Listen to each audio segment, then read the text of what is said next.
Archbishop Andrew Che of Kwangju explained in the decree he issued in January 2008 that one of the reasons why he issued the decree was that Julia and Julio Kim were not complying with the conditions stated in his ultimatum of February 2005. In that ultimatum, Archbishop Che asked Julia and her husband to resume their normal faith life in the parish and to present their detailed financial records to him through the parish. Julio prepared the required papers and went to the parish office of Naju, hoping that he and Julia could return to the parish. But the pastor refused to accept his papers. The pastor only repeated his earlier demands that Julia and Julio bring the Blessed Mother statue to him, close down the Blessed Mother chapel and mountain, and announce before the parishioners during a Sunday Mass that they had been fabricating the messages and miracles and promised not to do so ever again. The pastor said that Julia and Julio would be allowed to return to church only when they met all these conditions. These were impossible conditions for Julia and Julio because they were tantamount to betraying the Lord and the Blessed Mother, as well as their own conscience. By imposing impossible conditions, the pastor of Naju expelled Julia and her husband from the parish. Archbishop Andrew Che also knew about this, but he only continued making the incorrect accusation that Julia was not leading her normal faith life in her parish. Julia and Julio Kim sent a letter to Archbishop Che in March 2005, but the Archbishop only issued a pastoral letter 2 months later, declaring that the events in Naju had, quote, nothing to do with the Catholic Church.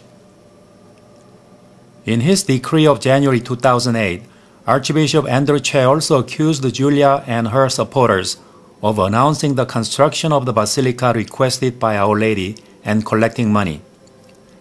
The fact is, however, that nobody has announced the construction of the basilica or collected money for that purpose. Raising funds and beginning the construction of the basilica will be possible only after the official approval of Naju by the Church. All the pilgrims know this and also know that the Archbishop's accusation is not true. The Naju supporters are also accused of having criticized the Kwangju Archbishop and other bishops in Korea, but all they have done is to point out the apparent serious doctrinal errors concerning the Holy Eucharist in the declaration on Naju, and to call for an investigation of this and, if necessary, to correct it. They have also pointed out that the previous investigation of Naju by the Kwangju Archdiocesan Committee was deficient, in that it did not order any scientific tests, and it totally ignored the opinions of Pope John Paul II and several bishops who had personally witnessed the Eucharistic miracles and other signs through Julia. The Kwangju Archdiocese has emphasized obedience and unity in the Church, but are they really interested in unity and obedience when they ignore the Holy Father, bishops in other countries, and countless other witnesses? Canon law allows the faithful to voice their concerns and requests to the shepherds concerning the faith and for the common good in the Church.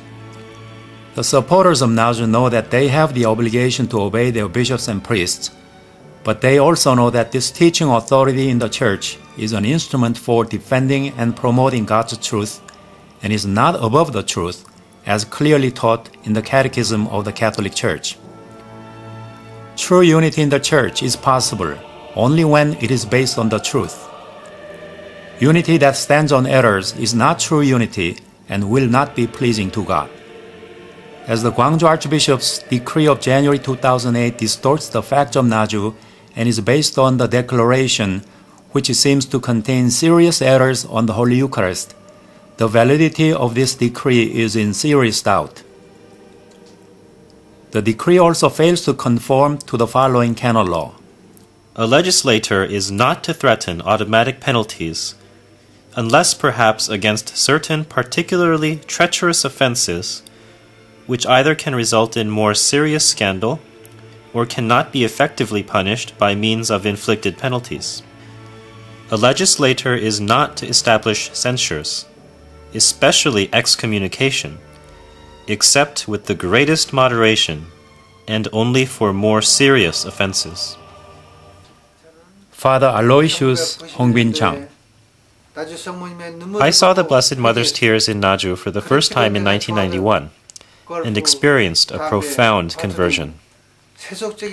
I gave up golf, smoking, and card games, and have made more efforts to pray and spend more time in preparation for Mass. I have also made myself more available to those who want to make their confession. Lately, however, there is a vicious false rumor widely spread through the Catholic TV and news media that I have been excommunicated. I am still allowed to continue my priestly function of celebrating Mass every day. How is this an excommunication? It is not true that I have been excommunicated. I became a priest to witness to the Lord's truths, as the Lord Himself came to this world to witness to the truth. Therefore, I cannot deny the truthfulness of the Blessed Mother of Naju under any persecutions. The truth of Naju will be made known before long. The Lord and the Blessed Mother chose Julia Kim as an instrument for giving us more grace and more love.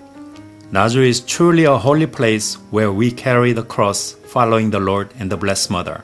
The sick are cured, the wounded are consoled, and the broken families regain love and peace. Those who make pilgrimages to Naju are not vain people who only seek miracles out of curiosity. Instead, they make diligent efforts to become more lowly and humble people like children and abandon every vain attachment in their daily lives. Saint Francis de Sales said the following: Many have been greatly mistaken as to this condition of obedience, believing that it consisted in doing at random whatever should be commanded, even were it contrary to the commandments of God and of the Holy Church. In all that relates to the commandments of God, just as superiors have no power whatever to give any contrary command, so in such a case, inferiors have no obligation to obey. Indeed, if they did so, they would sin. Naju has withstood the ever-intensifying persecutions over the past 23 years. If the messages and signs in Naju were false, they would have disappeared long ago under the heavy persecutions. God's work, however, cannot be destroyed or blocked by human power or the devil's attacks. The fact that the number of pilgrims continues increasing despite the persecutions, and the number of people experiencing true conversion, restoring their faith, and peace and love in their families is also on the rise. These must be the most convincing evidence of the divine origin of the events in Naju. When Naju is officially recognized by the Church and more clergy and religious also participate in practicing and promoting the messages in Naju, which are only faithful echoes of the Lord's gospel messages 2,000 years ago, many more souls will be saved, and peace and love will replace hatred, violence, and other moral problems in this world. Let us pray hard that the obstacles be removed and Naju be officially approved as soon as possible. When God sends us so many important messages and signs as in Naju, He must have a very serious reason and a very important goal. We have no doubt that this divine goal is nothing else than a worldwide conversion of all people to the true Catholic faith and the restoration of true peace, harmony, and charity among all the peoples in the world.